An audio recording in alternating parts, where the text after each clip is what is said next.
एक माइक दीजिए भैया। सबके एंट्री हो गई भाई, मेरे लिए इंतजार करते, मैं चाहता हूँ गवाऊंगा।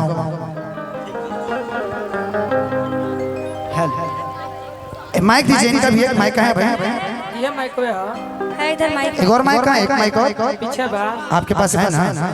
आपका भी हम करवाएंगे और करेंगे भी हम आपके साथ प्रोग्राम। हेलो हेलो, इधर आइए।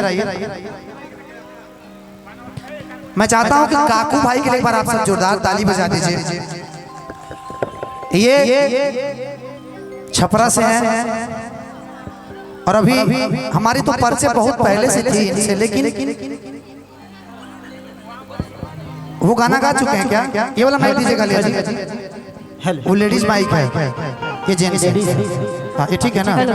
इसको सही करिएगा। वो गाना सुनाइए ना जो हम लोग सॉरी लालू चाचा जी के मंच पे जो गाए कि पूरा भोजपुरियन के दिल में बसावे। मैंने भाई को बोला कि भाई साहब एक मेरा शो है, आप आइए। और ये बोले कि भैया मुझे भी आप शो में बुलाइए। तो मैंने बोला भैया पगड़ी बांधिए, पगड़ी। मैंने बोला कि 9 तारीख को केस का शो आइए ना, स्वागत है आपका। और जितना हम लोग का शो है उसमें आइए सब। देखिए हम लोग के अंदर कोई वो नहीं रहता, भेदभाव नहीं है। अगर हमारे कैमरा वाले जितने भाई हैं,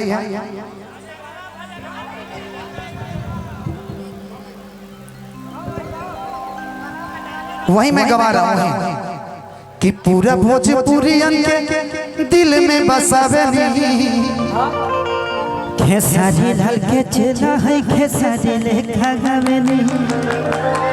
लेकिन डायलॉग बोल के पहले डायलॉग बोल 2 डायलॉग। हाँ हाँ। हम मानत नहीं कि ते अपना इलाका के शेर है, शेर के कुकुर बना के मारी ले बाबू, समझ ली है। आओ एक और शायर है। कौन सर बोल दे, सैड सॉन्ग वाला, सैड सॉन्ग खड़ी बोले फिर से बोल देते नहीं है। अगर एतराज है इस जमाने को, अगर एतराज है इस जमाने को 2 दीवानों के जीने से, तो ऐ खुदा हटा दे इस दिल का सिस्टम सीने से। क्या बात। एक बार जोरदार ताली काकू भी अगले वो लाइन बोल दीजिए। गाना किया रे पूरा भोजपुरियन के दिल में बसावे नहीं। खेसारी लाल के चेला है, खेसारी लेखा गावे नहीं।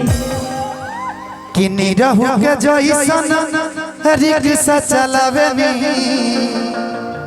खेसारी लाल के चेला है, खेसारी लेखा गावे नहीं। आओ रेडी 1 2 3 4।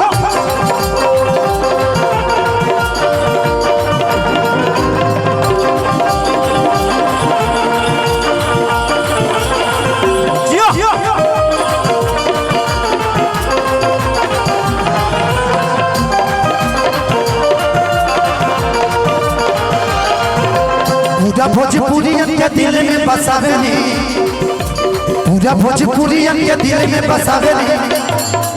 खेसारी लाल के चेला है, खेसारी लेखा गावे। खेसारी लाल के चेला है, खेसारी लेखा गावे।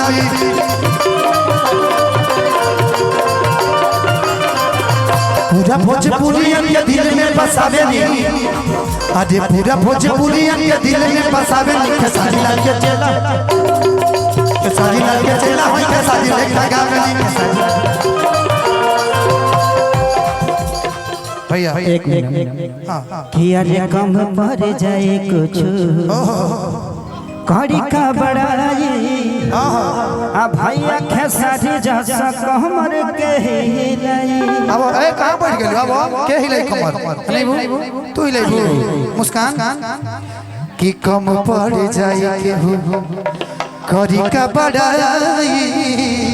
अरे भैया खेसारी जैसा कमर के हिलाई। कि भैया खेसारी जैसा कमर के हिलाई।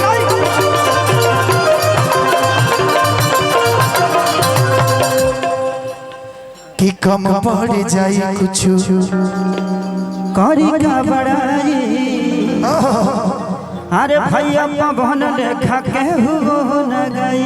वाह माने माने देखिए दोनों चीज यहाँ के मार देंगे। खेसारी भैया कहते हैं कि पवनो भैया का छोड़ो नहीं, सभे के प्यार बा, सभे का बिल्कुल से मत कर बिल्कुल। हरे नीरव के जैसे रे कसा चलबे नी, हरे नीरव के जैसे रे कसा चलबे नी। खेसारी लाल के चेला होय खेसारी लेखा गावे,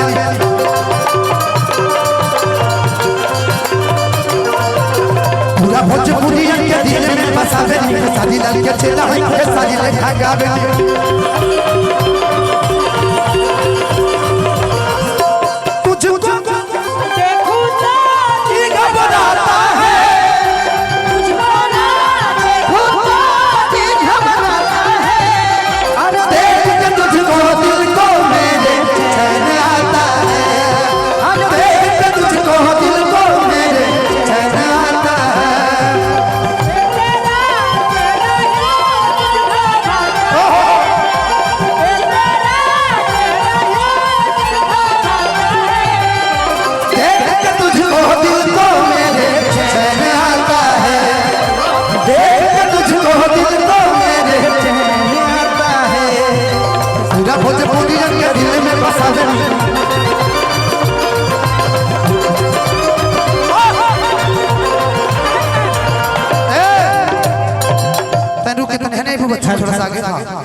तनी भाई उठाई काकू भैया भैया से उठा दीजिए। हाँ कि पूरा भोजपुरी के दिल में बसावे, पूरा भोजपुरी के दिल में बसावे। खेसारी लाल के चेला होय खेसारी लेखा।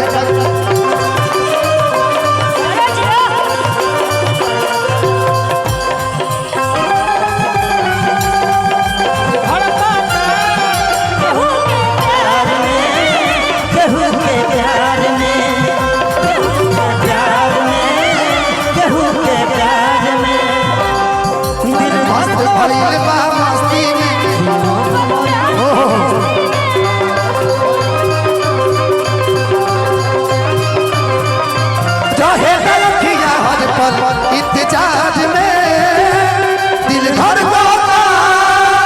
दिल भर केहू के प्यार में, केहू के प्यार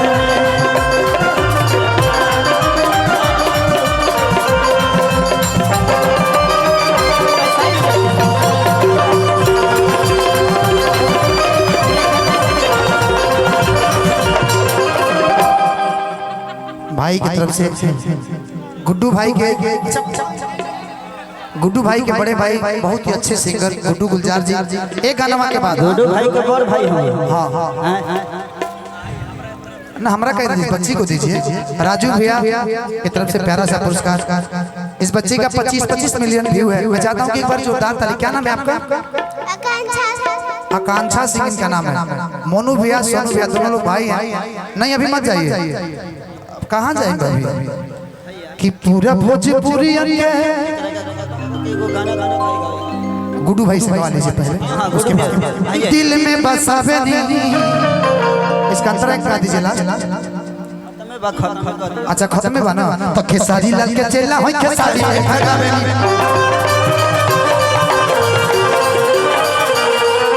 पूरा भोजपुरी के दिल में बसावे नी। खेसारी लाल के चेला है खेसारी लेखा गावे। ए